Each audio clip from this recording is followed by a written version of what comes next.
여러분이 이제 뭐 우리가 등산할 때도 그렇고요. 또 계단을 오르고 내릴 때도 그렇고, 그 다음에 저 같은 경우는 이제 운동을 좋아하니까 운동하다가 이 손목이나 발목을 이렇게 삐끗하는 그런 경우들이 있습니다. 뭐 그런 일이 없으면 참 좋겠지만 또 어쩌다가 보면 또 그런 일이 또 올 수도 있습니다. 이제 그런데 어떤 경우는 참 시간이 오래 걸리기도 해요. 뭐 발목 같은 경우는 어떤 경우는 1년까지 가는 사람도 제가 봤어요. 근데 고통스럽고 아픔이 있고 그다음에 또 시간도 오래 걸리고 불편하고 그렇습니다. 그래서 좀 빨리 나을 수 있으면 좋겠는데 어떻게 하면 우리가 손목 발목 삔 데서 좀 빨리 나을 수가 있느냐 하는 거예요. 물론 뭐 이래 다치면 의사에게 가서 뭐 사진도 좀 찍어보고 혹시 뭐 어디 골절이 없는가 그거 보면서 저 치료도 해야 되겠지만, 아무튼 의사를 비롯해서 전문가들이 하는 얘기는 이런 손목 발목이 이렇게 접질리거나 아니면은 삐었을 때는 가만히 있는 게 제일 좋답니다. 가만히 있는 거. 왜냐하면 자꾸 쓰면 이게 이제 신경이 그렇지 않아도 손상이 됐는데 더 이것이 나빠진다는 거죠. 더 악화된다는 거죠. 그러니까 뭐 그렇다고 뭐 안 움직일 수는 없겠는데, 그래서 가능하면 덜 움직이도록 뭐 심한 경우에는 기부스도 하고 그러잖아요. 가만히 있는 게 좋다. 그 다음에 이게 이제 좀 심할 경우에는 또 이렇게 붓고 통증이 더 심해집니다. 그럴 때는 얼음질질을 이렇게 좀 며칠 동안 해주라는 거죠. 그래서 이 붓기도 좀 가라앉히고 염증이 확산되는 것도 또 막아주고 통증도 완화시켜주고 뭐 그런 이야기들을 우리가 상식적으로 알고 있습니다. 근데 왜 이 말씀을 드리냐면 우리 신앙생활도 비슷해요. 왜 비슷하냐면 신앙생활 은혜롭게 계속 잘하면 참 좋잖아요. 근데 어떤 때는 우리가 원치 않는 시험이 닥칠 때가 있습니다. 그런 시험에 들을 때 어떻게 하면 이게 빨리 낫느냐. 사실 시험이 든 것은 우리 손목 발목이 삐는 거하고 비슷합니다. 그러면 가만히 있어야 된다. 가만 놔두는 게 좋습니다. 자꾸 이걸 또 사용하고 막 누르고 이렇게 하면은 이게 더 악화돼 가지고 더 잘 안 낫습니다. 그래서 시험 당할 때는 가만히 있는 게 참 좋아요. 그 다음에 이제 얼음질질 하는 게 좋다 그러잖아요. 그 얼음질질은 뭐냐면은 주님 앞에 가만히 앉아서 말씀을 묵상하고 그 다음에 기도하고 주님 앞에 치유를 구하는 겁니다. 하나님 고쳐주세요. 하나님 만져주세요. 하나님 치유해주세요. 그렇게 해서 하나님께서 여러분을 온전히 고쳐줄 수 있도록 주님께 맡기시는 여러분들이 되시기를 바랍니다. 시험이 없다면 제일 좋은데 어쩌다가 우리가 또 시험에 빠질 수가 있습니다. 자, 그럴 때 이런 여러 가지 시험을 우리가 만날 때 어떻게 해야 되겠느냐, 어떻게 해야 우리가 시험을 극복할 수 있겠느냐 하는 겁니다. 자, 첫째로 시험의 근원을 알아야 된다 그랬습니다. 시험의 근원을 알자. 창세기 3장 1장입니다. 그런데 뱀은 여호와 하나님이 지으신 들짐승 중에 가장 간교하니라. 뱀이 여자에게 물어 이르되 하나님이 참으로 너희에게 동산 모든 나무의 실과를 열매를 먹지 말라 하시더냐라고 말씀합니다. 자, 이거는 뱀이 하는 얘기예요. 사단이 하는 말이었습니다. 자, 이 말씀을 통해서 우리는 시험의 시작 근원이 어딘가라는 것을 알 수가 있습니다. 바로 사탄입니다. 그렇죠? 사단은 이 당시에 뱀 속에 들어가서 뱀을 통해서 사람에게 시험을 했습니다. 하나님께서 만드신 피조물 가운데 가장 최고의 걸작품이라면 사람입니다. 왜냐하면 우리 사람은 하나님의 형상대로 지음을 받은 존재란 말이에요. 이 세상에 그 어떤 피조물도 하나님의 형상대로 지음을 받지 못했습니다. 근데 우리 사람만 하나님의 형상대로 지음을 받았기 때문에 우리의 사람이 얼마나 하나님 앞에 존귀한 존재고 최고의 피조물인지 모릅니다. 그런데 바로 그 사람에게 사단이 접근을 해서 자, 그를 시험에 빠지도록 만든다 하는 겁니다. 근데 자, 여기 보니까 이상하게 질문을 해요. 그 질문이 참 이제 문제가 있습니다. 뭐라 그랬어요? 참으로 너희에게 동산 모든 나무의 열매를 먹지 말라 하시더냐라고 이렇게 묻습니다. 이게 왜 문제가 되죠? 하나님의 말씀대로 묻지 않았어요. 그걸 한번 이렇게 꽈가지고 이렇게 비틀어서 질문을 한 겁니다. 어떻게 해요? 하나님께서는 모든 나무의 실과를 먹지 말라 한 게 아니잖아요. 그렇죠? 다 임의로 너희가 먹되 동산 중앙에 있는 나무의 실과는 먹지 말라라고 말씀하신 것인데 뭐라고 물어요? 모든 나무의 실과를 먹지 말라 하시더냐라고 이렇게 틀어서 질문을 합니다. 요게 이 접근하는 수법이 매우 교묘합니다. 그런데 지금 이 하와에게 특별히 사단이 접근한 이유가 있죠. 그죠? 왜냐? 이 하와가요, 하나님의 말씀을 직접 들지 못했단 말이죠.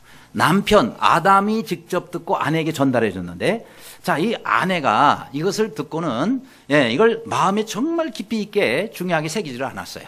그래서 대충 알고 있었던 것 같아요. 왜냐하면 답을 보면은 알 수가 있습니다. 더군다나 이때 이 하와는 혼자 있었단 말이죠. 혼자 있을 때가 위험합니다. 혼자 있을 때 접근했어요. 아담이라도 옆에 있었으면 될 텐데, 이 아담이 없는 채로, 이제 확신이 없는 하와에게 접근해가지고 한번 탁 비틀어서 물어보니까, 이 하와가 대답하는 게 또 한 번 자기도 탁 비틀어서 대답을 합니다. 자, 어떻게 해요? 3절입니다. 동산 중앙에 있는 나무의 열매는 하나님 말씀에 너희는 먹지도 말고 만지지도 말라 너희가 죽을까 하노라 하셨느니라. 이렇게 대답을 했단 말이죠. 뭐가 문제죠? 하나님 먹지 말라 했는데 먹지 말고 뭐 만지지도 말라 덧붙였죠. 그 다음에 또 문제는 하나님이 반드시 죽으리라 그랬는데 죽을까 하노라라고 이렇게 확신 없는 대답으로 합니다. 그러니까 사탄이 질문할 때 한번 살짝 꼬았더니 자기도 또 더 꼬아요. 그러니까 사단이 뭐라 그래요? 완전히 이제 뒤집어서 180도 뒤집어서 반대로 말합니다. 뭐라고요? 4절에 뱀이 여자에게 이르되 너희가 결코 죽지 아니하리라. 하나님은 반드시 죽으리라 그랬는데 두세 번 꼬고 나니까 절대로 죽지 아니하리라. 이 말을 딱 듣는 순간에 그런가 하고 이 하와가 거기에 넘어가고 맙니다. 자, 우리 사람이요 오늘날도 마찬가지예요. 여러분 사단은 창세기 때에 아담과 하와한테만 역사한 존재가 아닙니다. 오늘날도 사단은 훨씬 더 아주 교묘한 방법으로 하나님이 택한 사람들, 많은 사람들에게 시험을 하고 있습니다. 근데 시험 가운데는 좋은 것도 있고 안 좋은 것도 있고, 그 다음에 큰 시험도 있고 작은 시험도 있고, 그렇죠? 또 시험을 받지 않으면서 사는 사람은 이 세상에 없습니다. 다 시험을 받아요.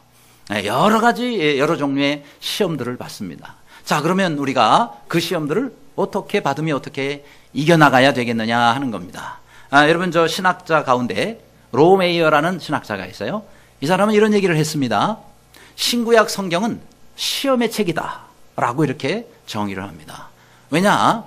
창세기의 아담과 하와의 시험, 그 다음에 또 그 뒤에 아브라함도 나오죠. 요셉의 시험, 다윗의 시험, 신약으로 가면 또 가룟유다의 시험, 요한계시로 가면 저 불시험에 이르기까지.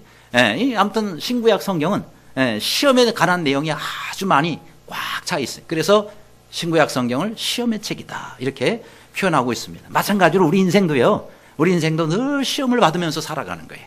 우리가 그걸 이기고 또 하나님께서 우리를 지켜주시고 하시니까 우리가 지금 견디고 살고 있죠. 이게 없다 그러면은 우리는 늘 시험에 빠져서 살게 될 수밖에 없다 하는 겁니다. 자, 그렇다면 시험의 근원이 도대체 뭐냐? 이거를 잘 알아야 돼요.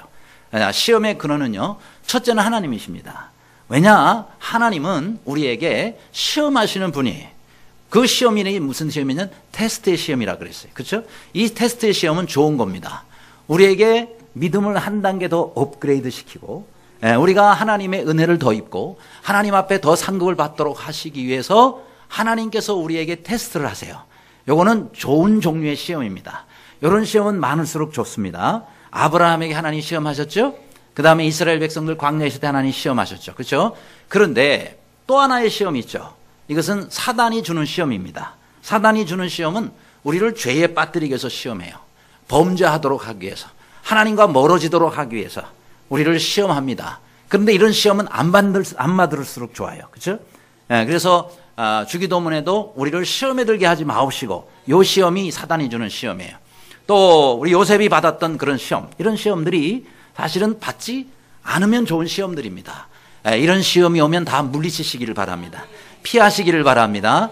또 하나의 시험의 근원이 있어요. 그건 뭐냐면 하나님도 아니고 사단도 아니고 자기 자신이에요. 나로부터 시작되는 시험이 있어요. 뭐 때문에? 욕심 때문에. 하나로 만족해야 되는데 만족이 안 돼요. 그러니까 두 개, 세 개를 얻으려다가 남에게 피해를 주는 겁니다. 그렇죠? 남의 거 훔치는 거예요. 그러면서 자기 욕심에 이끌려서 시험에 빠져요. 그러면서 어려워지는 경우들이 있습니다. 자, 우리가 시험을 이기려면 시험이 어디서부터 오는가라는 것을 알아야 돼요. 그것을 잘 분별하셔서 모든 시험에 승리하는 여러분들이 되시기를 간절히 바랍니다. 두 번째로, 또 우리가 시험을 이기려면요, 온전히 기쁨으로 인내해야 된다 그랬어요. 자, 2절, 3절인데 다 같이 읽습니다. 시작. 내 형제들아, 너희가 여러 가지 시험을 당하거든 온전히 기쁘게 여기라. 이는 너희 믿음의 시련이 인내를 만들어내는 줄 너희가 알미라. 아멘. 자, 여기서 지금 권면하시는 이 말씀은 내 형제들아 그랬어요. 믿는 그리스도인들에게 주시는 아주 귀한 권면의 말씀입니다. 그런데 너희가 여러 가지 시험을 당하거든이라고 말씀하고 있어요. 자, 우리는 여러 가지 시험을 당할 수 있습니다. 그런데 여기서 당하거든이란 말의 원문의 뜻은 뭐냐면 시험의 한복판에 떨어진다라는 뜻을 가지고 있는 말이에요. 이거는 내가 떨어지려고 노력해서 떨어지는 것이 아니고 어떻게 하다가 보니까 시험의 한복판에 그만 내가 떨어지고 말았어요. 어쩔 수 없이 떨어지고 빠지고 만 거예요. 그런 시험을 말하는 거예요. 그러면은 어떻게 하라고요? 온전히 기쁘게 여기라. 이거 이상하네. 아니, 시험에 안 들어가는 게 좋은데 시험의 한복판에 지금 내가 떨어졌는데 어떻게 하라고요? 온전히 기쁘게 여기라 그랬어요. 여기서 온전히 기쁘라 여기라는 말은 전적으로 기뻐하라 이 말이에요. 다른 거 생각하지 말고 오직 너희는 기뻐해라. 이건 너무너무 감사한 일이다. 너무너무 잘된 일이다. 지금 이렇게 우리에게 말씀하고 있는 겁니다. 자, 그러면 여기서 이 시험은 뭐냐면 우리가 시련이라고 하죠. 시련이라고 번역할 수 있는 그런 부분이에요. 그러니까 이런 시련이 내게 오면 어떻게 하라고요? 너무너무 어떻게 보면 펄쩍펄쩍 뛰면서 좋아해라. 그 말입니다. 근데 여러분들이 이런 시련을 당하면 누가 좋아하게? 아니, 시련 좋아하는 사람은 어디 있겠어요? 고난을 좋아하는 사람이 어디 있겠어요? 이왕이면 피하고 싶고 안 받고 싶고 그렇죠. 그런데 주님의 말씀은 뭐예요? 온전히 기뻐하라 라고 말씀하세요. 왜냐? 우리가 그런 시련 가운데 들어가고 그런 고난 가운데 들어가는 것은 그걸 통해서 오는 유익이 너무너무 많기 때문에, 시험을 통해서 하나님이 주시는 유익이 너무너무 크기 때문에 그래서 온전히 기뻐하라 한 거예요. 그럼 도대체 어떤 유익이 있느냐? 먼저는요, 이 믿음의 시련은 3절에 보면 값진 인내를 만들어 준다라고 말씀했어요. 왜요? 믿음의 시련이 인내를 만들어내는 줄 너희가 알미라 그랬지 않았습니까? 그러니까 우리의 믿음의 시련은요, 우리에게 뭘 가져다 주냐면 인내를 가져다 줘요. 인내를 만들어줘요. 이 인내가 왜 중요하냐면요, 믿음이 좋은 사람은 인내를 많이 해요. 믿음이 약한 사람은 인내가 적어요. 그죠? 그러니까 우리가 믿음의 시련을 크게 받을수록 인내가 굉장히 성장합니다. 그래서 우리의 믿음이 자라는 거예요. 그래서 웬만하게 오는 그런 시련과 어려움들은 아주 쉽게 넘어갈 수가 있는 거예요. 그러니까 우리가 믿음은 뭘로써 판단을 많이 할 수 있느냐면 인내를 가지고 판단하는 거예요. 그래서 인내를 잘하는 사람은 믿음이 좋은 사람이고 인내를 못한 사람은 믿음이 약한 사람이다.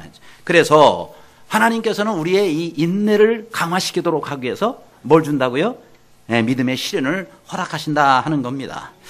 그래서 우리가 잘 참고 인내해야 되는 것인데, 어떤 할머니가 한 분이 계셨어요. 자, 이 할머니가 어떤 큰 건물 그 앞에서 늘 이렇게 꽃을 파는 할머니예요. 근데 이 할머니가 뭐 주름살도 많으시고 입으신 옷도 뭐 별로 그렇게 좋은 옷이 아니고 남루한 옷을 입으시고 그러고는 이렇게 꽃을 파시는데, 이 할머니가 항상 얼굴이 보면 활짝 펴 있는 거예요. 늘 방긋방긋 웃으면서 항상 이렇게 밝은 얼굴로 그렇게 꽃을 파시는 거예요. 그래서 이제 그 건물 주인이 늘 지나가면서 이제 보지 않습니까? 늘 얼굴이 이렇게 밝아요. 그래서 할머니한테 한 번은 이렇게 묻습니다.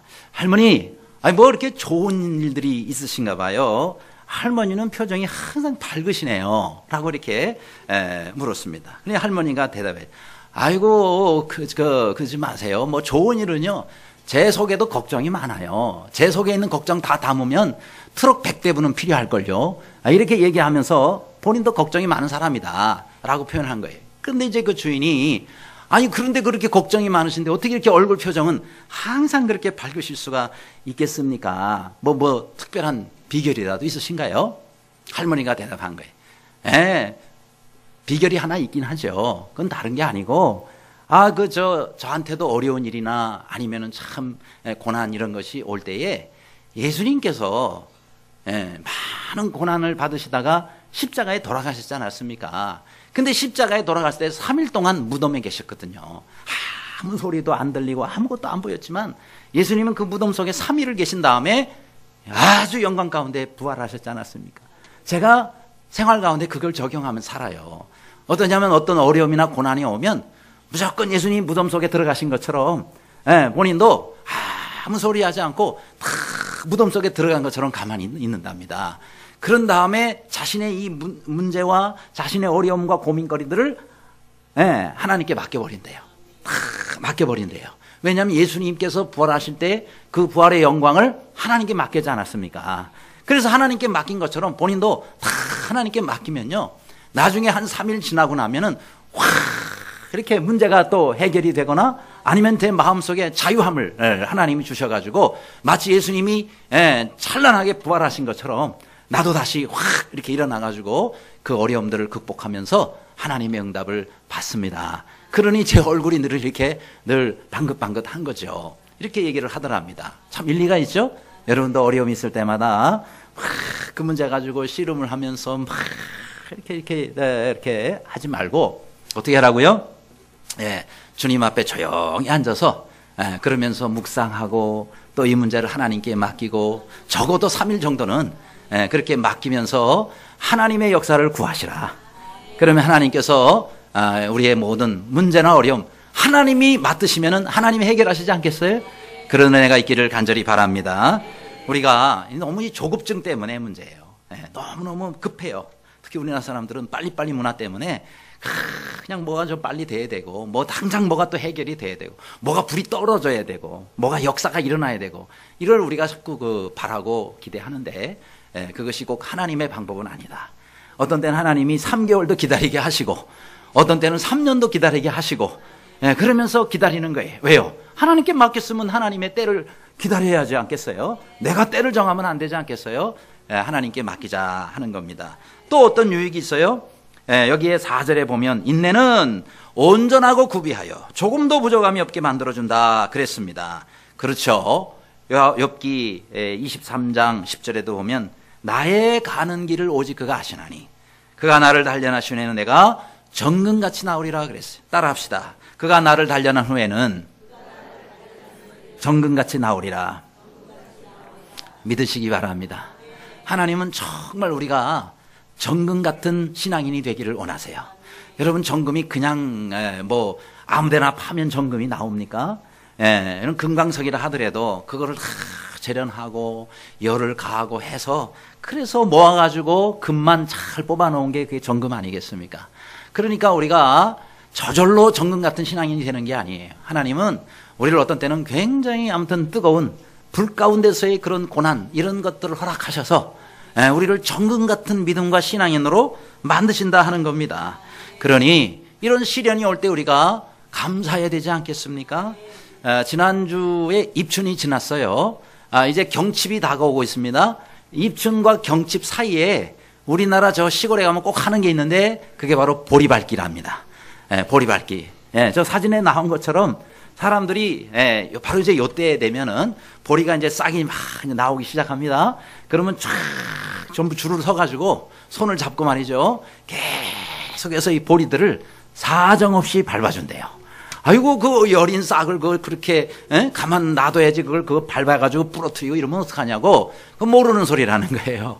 왜냐 이렇게 보리밟기로 밟아주면요 이 보리들이 그냥 밟아주지 않고 그냥 만일 놔뒀다 그러면은 잘 크겠죠. 근데 얼어 죽을 확률이 크답니다. 또 하나 얼어 죽지 않고 이것이 자랐다 하더라도 이 줄기가 약해가지고 보리알을 100개 이상을 못 맺는데요. 그 견딜 수 있는 힘이 없대요. 그런데요, 저 보리밟기 요즘 때가 돼가지고 밟아주잖아요. 그러면 얘들이요, 첫째 밟혔기 때문에 얼어 죽지를 않는답니다. 잘. 그 다음에 또 하나는 그 다음에 이렇게 이제 올라올 때는 굉장히 강하게 올라온대요. 그러면서 450알까지 끄떡없이 견디는 줄기가 된답니다. 그러니 100알 정도밖에 못 견디는 보리 줄기가 한 번 밟아주면은 450알까지 견딘다 그러니까 몇 배예요? 너무 어려운 질문을 제가 했죠. 4배 반이다 이 말이에요. 4배 반을 견딜 수 있는 아주 튼튼한 보리줄기가 되니 누가 이거를 안 하겠냐 이 말이에요. 그러니까 밟아줘야 된다는 거죠. 근데 이게 신앙생활에 얼마나 잘 적용이 됩니까? 어떤 때는 여러분에게 하나님께서 좋은 열매를 기대하시고 또 시련 가운데 얼어 죽지 않도록 하시기 위해서 사정없이 하나님이 밟으실 때가 있단 말이죠. 하나님이 밟으실 때 원망하지 않기를 바랍니다. 예, 보리 때문에 우리가 배워야 되는 거예요. 우리는 보리보다 귀해요, 안 귀해요? 훨씬 더 귀하단 말이죠. 훨씬 더 귀하면 훨씬 더 세게 밟으시는 거예요. 왜요? 여러분들이 더 강해야 되니까. 여러분들이 더 좋은 열매를 맺어야 되니까. 그래서 하나님 밟으실 때 아멘 하세요. 감사합니다라고 하세요. 왜 밟아? 왜 밟아? 이러지 마시고, 하나님께 감사하란 말이죠. 그죠? 그러니까 하나님이 우리를 어떤 때는 사람 통해서 밟으시더라고요. 네, 하나님 직접 밟으시면 그래도 은혜라도 되는데, 여기 사람 통해서 밟으면 더 힘든 거예요. 그렇죠? 그 인간이 비워지니까. 근데 하나님이 어떤 때는 가족을 통해서 밟으실 때도 있고, 친구를 통해 밟으실 때도 있고, 어떤 때는 같이 교회 다니는 성도를 통해서 밟으실 때도 있고, 별의별 사람을 통해서 다 나를 밟으세요. 밟을지라도 우리가 하나님께 감사하고 잘 견디시기를 바랍니다. 그러면 하나님께서 우리에게 정말 좋은 열매를 맺을 수 있는 그런 사람으로 만들어 주신다 하는 겁니다. 또 하나의 유익이 있습니다. 무슨 유익이냐면 12절이에요. 자기를 사랑하는 자들에게 약속하신 생명의 면류관을 얻게 해주신다 라고 말씀했습니다. 자, 그런데 이 12절은 말씀을 한번 보세요. 약속하신 생명의 면류관을 얻기 전에 그 앞에 나오는 말씀이 있어요. 시험을 참는 자가 복이 있나니 이는 시련을 견뎌낸 자가 주께서 자기를 사랑한 자들에게 약속하신 생명의 면류관이라고 그랬어요. 그러니까 생명의 면류관을 얻으려면 앞에 뭐가 있어야 되느냐면 시련을 견뎌내야 된다는 거예요. 시련을 견뎌내서 주님께서 야 이제 너는 인정받았다. 그래 너는 자격이 돼. 자격이 될 때에 하나님께서 생명의 면류관을 주시는 거예요. 여러분 아무에게나 면류관 주는 게 아닙니다. 1등을 해야 되고 그렇죠? 그 자격을 얻을 때에 하나님께서 해당되는 영광의 면류관, 생명의 면류관 상급을 주시지 않겠어요? 똑같습니다. 시련을 견뎌낸다 하는 것은 시련을 견뎌내서 하나님께서 우리에게 생명의 면류관 주실 만큼의 자격을 얻는다는 것을 말씀하고 있다 하는 거예요. 자, 이것은요 뭐와 같으냐면 금과 은을 재련을 하지 않습니까? 근데 그래서 금과 은을 얻었단 말이에요. 이 얻은 금과 은을 그대로 하면 무게로 팔 수밖에 없어요. 그러나 이것을 다시 세공을 하고 이것을 다시 깎고 다듬고 작업을 하면은요 아주 좋은 귀금속들이 되는 거예요. 어떤 거는 동전이 되기도 하고 그렇게 해서 이제 그것이 금화가 되고 은화가 되고 아니면은 금목걸이가 되고 금반지가 되고 이렇게 되는 거예요. 그러면요 자, 무게는 얼마 안 나가지만은 이것을 잘 다듬어 가지고 귀금속이 돼서 오면은요 100배, 1000배로 값을 받는 거란 말이죠. 자, 하나님도 우리를 똑같이 그렇게 하실 때가 있어요. 예, 여러분 하나님이 우리가 정말 하나님의 생명의 면류관, 영광의 면류관을 얻도록 하기 위해서 우리를 자격 있는 사람으로 만드시기를 원하는 거예요. 그래서 우리를 하나님께서 어떻게 해요? 예, 깎기도 하고 다듬기도 하고 그다음에 재련하시고 그렇게 하신다 하는 겁니다. 여러분 우리가 짐승과 뭐가 달라요? 짐승은요 무게로 그 가치를 따져요. 예를 들어서 소라 하더라도 300kg 나간다 그러면은 굉장히 값을 많이 받습니다. 근데 같은 소라 하더라도 100kg밖에 안 나간다. 120kg밖에. 그건 뭐예요? 값이 반밖에 안 나가는 거예요. 그러니까 근수가 덜 나가면은 값이 떨어지는 거예요. 근데 우리 사람은 근수로 값을 따집니까? 여러분 몸무게로 하나님이 가치를 판단하세요? 어떤 사람 몇 킬로에 저 50kg 나가는데요. 그건 당신은 그거밖에 안 나가니까 그거 아주 형편없는 인생이지만 당신은 90kg 나고 와 대단한 사람이네. 그래가지고 그 사람을 2배로 더 가치 있게 하나님 여기십니까? 아니에요. 우린 짐승하고 다릅니다. 하나님이 무게로 우리를 따지지 않는다 이 말이에요. 뭘로 따집니까? 하나님께서는 우리에게 자격을 가지고 따지신단 말이죠. 하나님께서 하나님의 귀한 일을 맡길 만한 그런 자격 있는 사람이냐, 생명의 면류관을 받을 만한 그런 사람이라는 것을 하나님께서 판단하시고 그런 자격이 됐을 때에 그에 해당하는 하나님께서 상급을 주신다 하는 겁니다. 그러므로 하나님께서는 우리에게 이런 자격 여부를 심사하시기 위해서 어떤 때는 우리를 깎고 다듬고 단련하시고 훈련하실 때에 그때 기꺼이 그것을 받으실 수 있기를 바랍니다. 그런 자격을 우리가 얻어야 되지 않겠어요? 그래서 이런 시련, 이런 시험을 너희가 당하거든 온전히 기쁘게 여기라. 우리의 가치가 100배, 1000배 그 이상으로 올라가도록 하나님이 작업을 하시는 거기 때문에 더욱 감사하시는 모두가 되시기를 간절히 바랍니다. 세 번째로 우리가 시험을 이기려면 시험을 이길 수 있는 지혜를 구해야 된다 그랬어요. 5절입니다. 너희 중에 누구든지 지혜가 부족하거든 모든 사람에게 후히 주시고 꾸짖지 아니하시는 하나님께 구하라 그리하면 주시리라 말씀했습니다. 자, 여기서의 지혜는 단순한 지혜, 세상적 지혜가 아닙니다. 여기서의 지혜는 우리의 시련과 우리의 고난을 이겨낼 수 있는 그런 지혜, 그런 것을 말합니다. 자, 우리가 닥치는 여러 가지 시련이 있을 때 그 시련을 우리가 잘 분별할 수 있는 지혜가 있어야 돼요. 특별히 여러분, 시련은요 두 가지 양면성이 있다는 사실을 알아야 돼요. 시련의 양면성, 그게 뭐냐? 먼저는 여러분, 믿음과 그 다음에 그 기도를 가지고 열심히 신앙생활하는 사람들, 그렇죠? 시련이 올 때 그것을 막 믿음으로 견뎌내고 막 주님 앞에 더욱더 기도함으로 그것을 이겨냈어요. 그러면 이 사람의 믿음이 한 단계 더 업그레이드 되는 거예요. 그죠? 그런데 어떤 사람은 그런 시련이 올 때 팍 주저앉아 버려요. 그래가지고 그냥 뭐 기도도 더 안 하고 더 하나님과 더 멀리 이렇게 가버리는 거예요. 왜요? 시련이 힘드니까. 그러는 경우에는요 믿음이 더 떨어지는 거예요. 더 형편없이 나빠지게 되는 것이다 하는 거예요. 똑같은 시련을 당했는데 거기에 대한 나의 태도에 따라서 결과가 완전히 달라진다 하는 겁니다. 자, 예를 들을게요. 이 예를 돕기 위해서. 자, 우리 주변에 있는 물질 같은 것들을 봐도요. 똑같은 상황에서 전혀 다르게 반응하는 물질들이 있어요. 예를 들어서 얼음이라든지, 얼음 딱딱하죠? 버터, 그런 것도 굉장히 딱딱합니다. 근데 열을 가하면 어떻게 될까요? 경험이 없으세요? 예.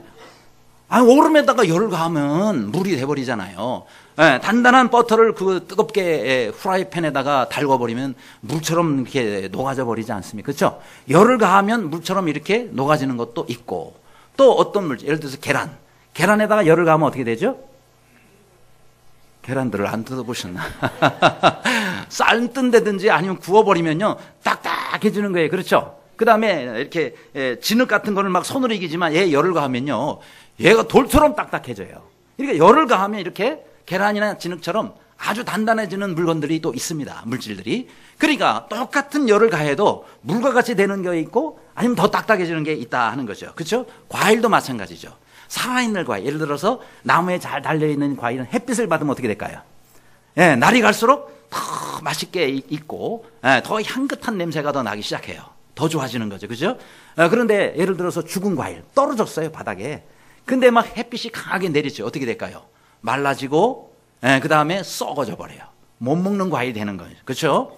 그러니까 과일의 상태에 따라서도 똑같이 햇빛을 받아도 정반대 방향으로 간다. 이 말은 무슨 말이냐면 똑같은 고난과 시련이 와도요 내가 거기에 대해서 어떤 자세를 갖느냐에 따라서 그것이 내 믿음을 자라게 만들어주기도 하지만 동시에 더 내가 믿음에서 멀어지는 그런 상황이 될 수도 있다 하는 겁니다. 그래서 우리가 주님 앞에 지혜를 구해야 되는 거예요. 하나님, 제가 어떻게 해야 될까요? 그렇죠? 근데 우리가 주님 앞에 기도하면 하나님께서는 필요한 지혜만 주시는 게 아니에요. 그 지혜에다가 반드시 보너스 응답도 주신다 하는 건 믿으시기 바랍니다. 예를 들어서 솔로몬 같은 경우에 하나님 앞에 하나님의 백성들을 잘 다스릴 수 있는 지혜를 달라고 기도했어요. 하나님이 지혜도 엄청나게 주셨죠. 지혜만 주셨나요? 구하지 아니한 부와 기도 함께 주셨다 이 말이죠. 그죠? 또 모세 같은 경우도 마찬가지예요. 모세도 하나님 앞에 시내산에 올라가서 금식 40일 동안 금식하며 기도했어요. 하나님께서 십계명만 주셨어요. 모세 얼굴에 광채가 나게 하셨어요. 그러니까 사람들이 놀래가지고 얼굴에서 광채가 나니까 얼마나 그 하나님의 영광이 충만하면 얼굴에서 사람들이 눈이 부실 정도로 광채가 났을까요? 모세가 막 일부러 가리느라고 이제 그것이 그렇게 힘썼지만은 보너스로 주시는 응답들이에요. 에스더 같은 경우도 이렇게 정말 너무나 어려운 상황 가운데서 죽기 살기로 금식하며 하나님께 기도했잖아요. 그랬더니 자기도 살고 유대 민족도 살았어요. 그걸로 끝납니까? 대적을 하나님이 정리하시고 이스라엘 백성들이 이방인 나라 가운데서 아주 높임을 받는 그런 보너스까지 하나님이 주셨다는 겁니다. 중요한 것은 바른 기도라면 우리 하나님께서는 구하는 것 이상으로 주신다. 그래서 주님 앞에 무조건 기도가 좋은 것이 아니라 우리가 안 하는 것보다 기도하는 게 낫겠지만 이왕에 우리가 기도를 한다면 바른 기도를 드려라. 하나님이 기뻐하시는 기도를 드려라 하는 겁니다. 그럴 때에 하나님께서 우리에게 더 좋은 것들을 겸하여 주신다 하는 겁니다. 그러면서 여기 9절이죠. 낮은 형제는 자기의 높음을 자랑하고 그랬습니다. 자, 여기서 낮은 형제라는 것이 헬라어 원문에 보면은 땅과 가장 가까이 있다. 예, 땅과 멀지 않은 곳에 있다라는 그런 뜻이에요. 근데 이것을 조금 더 자세히 해석을 하자면은 땅과 거의 붙어 있다 이 말입니다. 여기서 낮은이라는 말은요. 그 얘기가 뭐냐면요. 우리나라 말에도 그런 게 있잖아요. 아유, 나는 밑바닥 인생이라고. 밑바닥 인생이라는 건 뭐냐면 거의 그냥 바닥에 가까운 그런 삶을 살고 있다. 더 낮아질래야 낮을 곳이 없어요. 그럴 정도의 낮은 인생. 그런 사람을 여기서 낮은 형제라고 표현하고 있습니다. 자, 그러면 밑바닥 인생이라면요. 우리가 경제적인 문제만 밑바닥이 아니에요. 당시에는 모든 게 신분제도가 다 있었었죠. 그렇죠? 신분으로 볼 때도 거의 노예 신분이에요. 그러니 무슨 소망이 있습니까? 아니면 경제적으로 뭐 형편이 좋습니까? 그야말로 가진 것도 없고, 그야말로 신분도 가장 밑바닥, 더 이상 내려갈 데가 없는 그런 사람을 여기서 낮은 인생이라고 하는 거예요. 근데 한 가지 여기서 주목해서 봐야 돼요. 자, 근데 낮은 형제라고 그랬어요. 형제는 뭐죠? 우리 믿는 그리스도인을 말하는 겁니다. 낮은 사람이라고 말하지 않았고요. 낮은 형제라고 그랬어요. 형제는 뭐냐면 그리스도인이에요. 그리스도인. 당시에 노예고 뭐 형편없고 정말 비참한 삶을 살지만은 교회를 다니는 거예요. 그러면서 신앙생활을 하는 사람. 그런 형제는 뭐예요? 자기의 높음을 자랑하고 그랬어요. 아니, 뭘 자랑할 게 있다고? 가진 게 있어요. 아니면 뭐 내세울 게 있어요. 그런데 자신의 높은 것을 자랑하며 살아라 라고 우리에게 이 말씀을 하고 있다는 겁니다. 그럼 도대체 뭘 자랑할 게 있다는 겁니까? 이것은요, 영적인 눈으로 봐야 보이는 거예요. 사람의 눈으로는 잘 안 보여요. 근데 하나님의 눈으로는요, 이 사람이요, 얼마나 자랑할 게 많은지 몰라요. 자, 뭘 자랑할 게 있습니까? 이 사람은 예수 그리스도를 믿음으로 해서 죄 씻음 받았어요. 의인이 됐어요. 아무리 돈을 많이 갖고 아무리 자신이 높은 지위에 있다 하더라도 죄인은 죄인입니다. 그 죄 때문에 영벌에 처하게 되어지는 거예요. 하나님의 무서운 심판과 진노를 받는 거예요. 그런데 이 사람은 의인이 됐단 말이에요. 그렇기 때문에 그런 심판 받지 아니합니다. 하나님의 그 저주에 무서운 형벌을 받지 아니합니다. 그러니 얼마나 자랑하고 감사할 일이냐 하는 거예요. 또 세상 사람들이 받지 못한 성령을 받았어요. 성령을 받았어요. 여러분, 성령은요, 질그릇에 부활하고 얘기를, 내 안에 예수 그리스도께서 내주하시는 거예요. 감사하시기를 바랍니다. 내 안에는, 여러분 안에는 성령님이 계신 것을 믿으십니까? 믿으시면 아멘 하시기 바랍니다. 이게 아멘이 안 된다 그러면은 우리 101반부터 다시 해야 돼요. 자, 우리가 예수 그리스도께서 내 안에 계시다. 나는 질거로가 같은 존재예요. 근데 내 안에 예수 그리스도가 계시다는 것은 이건 어마어마한 게 내 안에 들어온 거예요. 자, 그러면은 예를 들겠습니다. 전철관에서 파는 1,000원짜리 비닐지갑이라고 예를 들어서 그 1,000원짜리밖에 안 돼, 비닐지갑. 근데 거기에 100억짜리 수표가 들어갔어요. 그러면 그게 얼마 가치예요? 100억짜리 가치. 이거 잊어버리면 얼마 잃어버리는 게 100억 원을 잃어버리는 거예요. 그러니 얼마나 조심스럽게 이 지갑을 감싸고 다니겠습니까? 우리가 그런 존재라는 거예요. 우리 몸의 가치로 본다면야 뭐 별 대단한 가치도 없는 거지만은 내 안에 예수님이 들어오시니까 이제는 내 가치가 얼마나 됐어요? 예수님 짜리가 된 거란 말이죠. 그러니까 하나님 우리를 얼마나 귀하게 보시겠냐 이 말이에요. 이걸 우리가 이해하지 못하면은 정말 하나님 앞에서 우리가 자랑할 수 없는 그런 존재밖에 안 되는 거죠. 뿐만 아니라 우리가 하나님 나라의 시민권을 가진 사람들이에요. 요즘에 뭐 어느 나라 시민권 갖기 위해서 뭐 애를 쓰고 뭐 그런 사람들도 많아요. 그런데 여러분요, 정말 우리가 다른 나라의 좋은 나라의 시민권을 갖는 것도 좋겠지만은 우리나라의 또 시민권을 얻기 위해서 얼마나 또 애를 쓰는 사람들이 또 많은지 몰라요. 그러나 다 아무것도 아닙니다. 천국 시민권과 다 비교가 안 돼요. 천국 시민권 여러분 갖고 있는 것을 축하드립니다. 이 천국 시민권은요, 이거는 이 땅에서만 있는 게 아니라 영원한 하나님의 백성이 되고 그 영원한 천국이 내 집이 되는 거고 그 천국이 나의 것이 되는 거예요. 그러니 그 천국의 시민권을 여러분이 얼마 주고 사셨는데요? 말이 없잖아요. 돈 주고 산 사람 아무도 없어요. 하나님의 은혜로 거저 얻었단 말이에요. 그러니 얼마나 이게 대단하고 감사한 것이냐. 영원한 천국에서 내가 마음대로 살고 거기 있는 것을 다 내 것으로 쓸 수 있는 것, 이게 얼마나 감사해요. 그러니 그 천국의 시민권을 내가 가지고 있단 말이죠. 아무리 로마의 시민권을 당시에 가졌어도요, 천국 시민권하고 비교가 안 되는 거예요. 또 우리가 하나님의 자녀가 됐습니다. 하나님 아버지가 나의 아버지가 되는 거예요. 뿐만 아니라 영생을 얻었어요. 예, 잠시 살다가 죽는 이 세상에 100년짜리의 삶이 아니라 영원한 삶이 된 것입니다. 또 우리가 천국 가면 하나님께서 우리에게 주실 기업이 있다 그랬어요. 뿐만 아니라 또 이 땅에서 우리가 또 하나님 앞에 행한 것에 따라서 하나님께서 상급을 주시지 않겠습니까? 이런 걸 다 따지면요, 그야말로 이 사람은요, 믿지 않는 사람이 뭐 대단한 거 아무리 좋은 거 가지고 있다 할지라도 비교가 안 되게 이 사람은 가지고 누릴 거란 말이죠. 그러니 하나님 앞에서 어찌 자랑할 수가 없게 자랑을 해야 되지 않겠느냐 하는 겁니다. 여러분, 우리가 세상을 살면서 수치스러울 때가 있죠. 명예가 떨어지면 수치스러우죠. 그렇죠? 또 학벌이 딸릴 때도 수치스러울 때가 있어요. 가문이 별별 찬을 때 이것도 수치스러워요. 뭐 또 가진 게 별로 없을 때 우리 또 수치스러울 수 있어요. 육신이 병들어 있으면 수치스러울 때가 있어요. 또 자식들이 또 잘못되면 그것도 수치스러울 수가 있습니다. 여러 가지 상황들이 우리를 참 부끄럽게 만들 수 있습니다. 그러나 여러분, 아무리 명예가 높다 해도 우리 성도의 명예만 하겠습니까? 우리 성도가 어떤 명예를 가지고 있는, 우리는 왕 같은 제사장들이라 그랬어요. 앞으로 우리가 하나님께서 어떤 나라를 어떻게 우리가 다스리게 될지 우리가 알지 못합니다. 그런 명예와 비교할 수가 없어요. 학벌이 아무리 좋아도 하나님 나라의 학벌과 비교할 수가 있겠냐 이 말이죠. 왜요? 아무리 박사학위 몇 개 가지고 있어도 우리가 알고 있는 진리를 모른다면은 그거 박사학위 하면 소용이 없단 말이죠. 왜요? 영원한 하나님 모르고 있어요. 우리가 가야 할 곳 모르고 있어요. 뭘 알고 있다는 겁니까? 그러니까 여러분, 천국에 하나님을 믿는 사람들 가지고 있는 그 학벌만 못하단 말이에요. 또 가문이 아무리 좋아도요, 하나님 나라의 가문과 비교할 수 있냐 이 말이죠.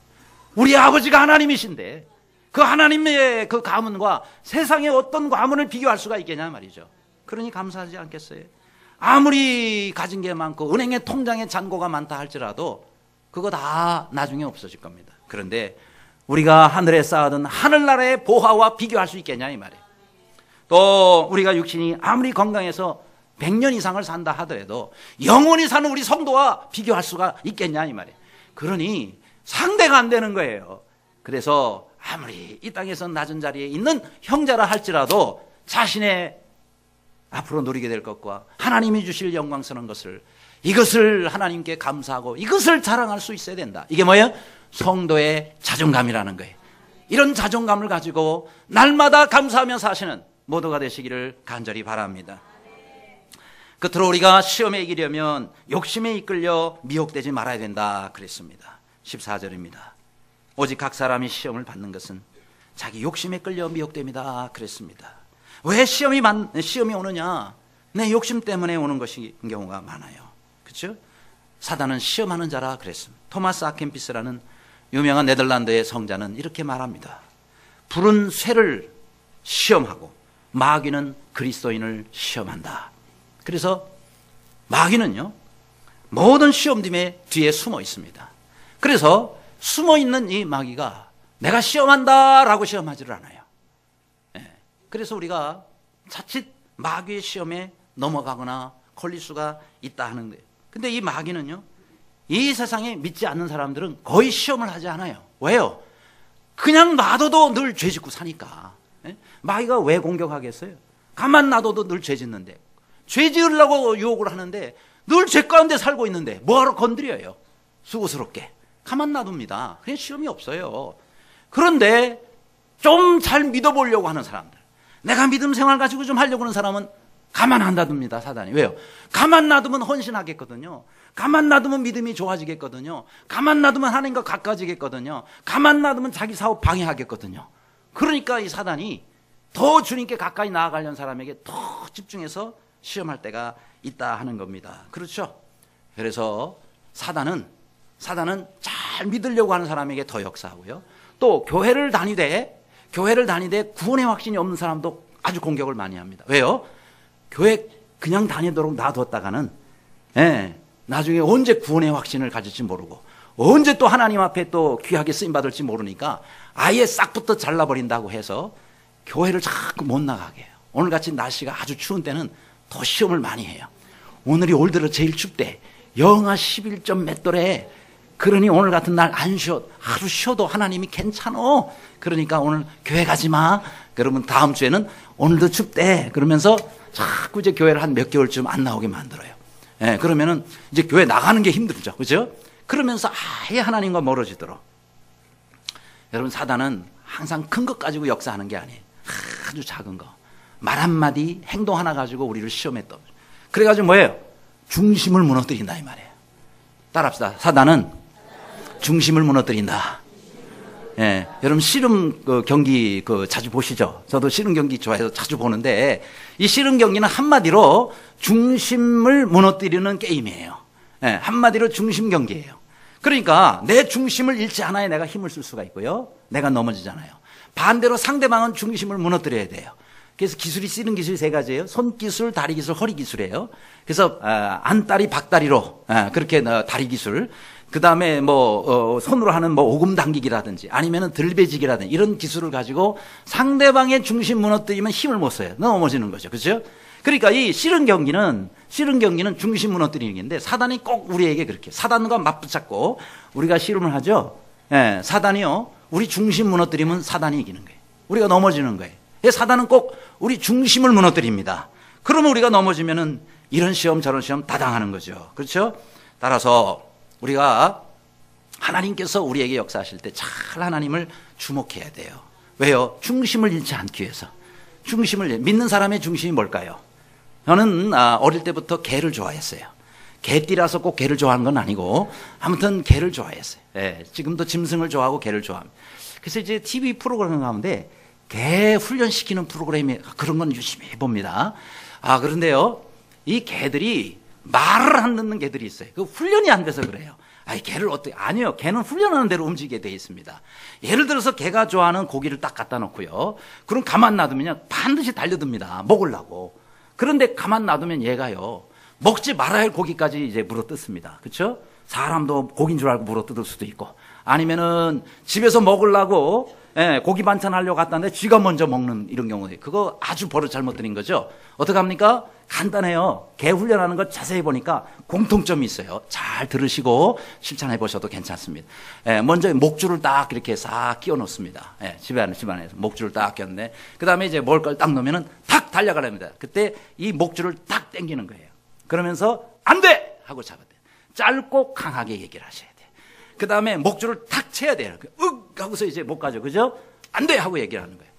그 다음에 또 다시 갖다 놔요. 그럼 또 달려듭니다. 탁 당기면서 안 돼! 하고 이렇게 얘기를 하셔야 돼요. 그러면은 얘가 몇 번 그렇게 하죠. 그러면은 이게 이제 기억이 나요. 그리고 달려들려고 하다가 또 탁 이게 안 되라고 할 것 같아서 어떻게 합니까? 예. 그것도 이제 머리 좋은 개들은 조금 일찍 깨닫고 머리 나쁜 개들은 조금 늦어요. 그러나 공통적으로 다 알게 돼 있어요. 그러면서 이제 달려들기 전에 딱 주인을 쳐다봅니다. 예. 주인을 왜 쳐다봐요? 안 돼 하나 안 하나. 그 주인이 안 돼 그러면은요, 목줄 그다음부터 안 당겨도 절대 안 뭅니다. 그런데 먹어 그러면은 가서 먹어요. 안 돼 그러면은요, 가만히 있습니다. 요게 이제 훈련된 거죠. 그렇죠? 다 그렇게 될 수가 있어요. 근데요, 우리 신앙생활도 똑같더라고요. 예, 사단이 우리한테 먹음직스러운 고깃덩어리 하나 탁 던져놔요. 이야 하고 달려들, 이거 훈련이 안 된 그리스도이네요. 예, 그런데 훈련된 그리스도는 어떻게 해요? 싹 주님을 바라봐요. 예, 주님을 싹 바라봐요. 주님 어떻게 할까요? 그러면 먹어 그러면 가서 먹으면 되고요. 안 돼 그러면 참고 있어야 돼요. 그거 가서 안 된다고 해도 먹으면 걔만 또 못하다 이 말이에요. 그러니까 우리가 잘해야 돼요. 신앙생활을 잘해야 되는 거예요. 그래서 항상 어떻게 하라고요? 먹음직스러운 게 있다 하더라도 항상 기다리고 주님을 바라보라. 이거 성경에 말씀하고 있어요. 히브리서 12장 2절에 믿음의 주여 온전케 하시는 이인 예수를 바라보자 그랬어요. 예수님을 바라보자. 왜요? 그분은 우리의 믿음의 주님이시요, 우리를 온전케 하시는 분이시기 때문에 어떤 일을 하기 전에 항상 주님을 바라보자. 주님이 돼 그러면 하면 되는 거고, 안 돼 그러면은 하지 말아야 되는 거예요. 그것이 주님께서 우리에게 원하시는 겁니다. 여러분, 배가 바다로 갈 때 물 위로 갑니다. 그런데 여러분, 배는요 땅에서 가기 위해서 만든 게 아니에요. 그러니까 물이 있어야 가는 거예요. 근데 물이 배 밖에 있어야지 이게 도움이 되지, 물이 배 안으로 들어오면 어떻게 돼요? 침몰하는 겁니다. 물은 배 밖에 있어야 돼요. 마찬가지로 여러분 사단이 우리에게 여러 가지를 제공합니다. 물론 하나님이 주시는 것도 참 많죠. 근데 물질이라는 거는 하나님이 우리에게 주시는 거 아닙니까? 그건 감사한 거죠. 그러나 어떤 거는요, 물질이라도 손대지 말아야 될 물질도 있는 거예요. 그런데 이 물질이 다 필요합니다. 근데 그 물질을 가지고 우리가 사용하고 물질 없이 어떻게 삽니까? 그런데 이게 그 욕심이 내 안으로 들어오면 큰일 납니다. 우리 신앙생활은 침몰하는 거예요. 그렇죠? 물이 배 밖에 있어야지. 물이 배 안으로 들어오면 침몰하는 것과 똑같다. 신앙생활 하면서 욕심이 내 안으로 들어오면 그 욕심 때문에 내가 망하게 된다는 거예요. 물리치시기를 바랍니다. 승리하시기를 바랍니다. 주님을 바라보시기를 바랍니다.